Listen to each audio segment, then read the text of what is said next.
Assalamualaikum warahmatullahi wabarakatuh. Perkenalkan, nama saya Alsyadi Septiana dengan NIM 24042293. Pada kesempatan kali ini saya akan memaparkan materi tentang kebijakan ekonomi Indonesia di tahun 2025.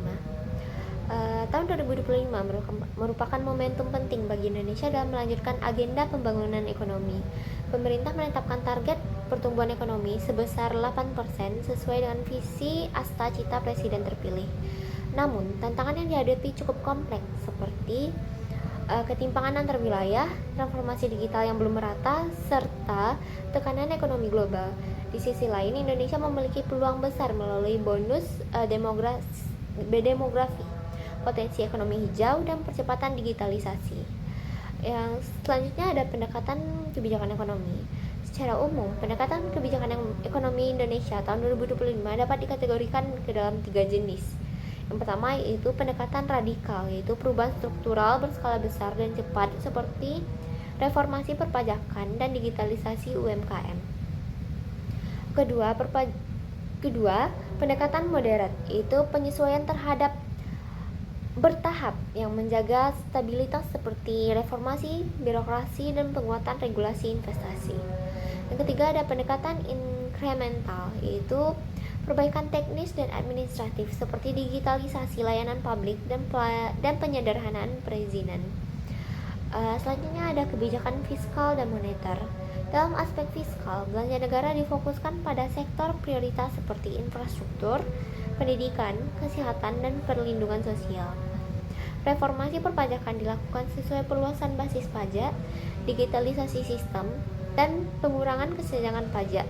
Sementara itu, kebijakan moneter diarahkan untuk menjaga stabilitas nilai tukar dan inflasi melalui pengaturan suku bunga dan investasi pasar.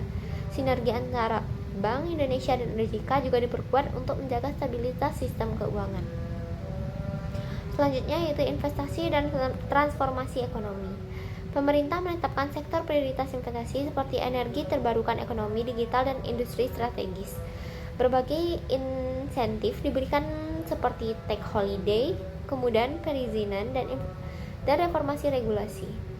Transformasi ekonomi juga dilakukan melalui digitalisasi UMKM, pengembangan ekosistem startup, dan inovasi teknologi. Peran pemerintah dan BUMN. Pemerintah berperan sebagai regulator, fasilitator, dan investor strategis.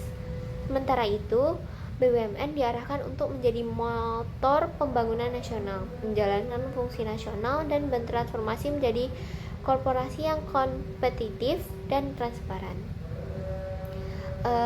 Selanjutnya ada analisis kritis dan tantangan.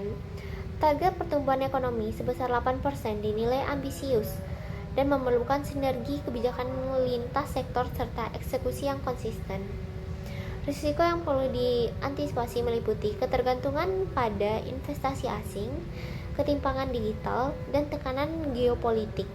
Solusi yang ditawarkan mencakup penguatan kapasitas lokal, kebijakan berbasis data, dan peningkatan inklusi sosial. Sekian materi yang dapat saya sampaikan. Saya sudahi dengan Assalamualaikum warahmatullahi wabarakatuh.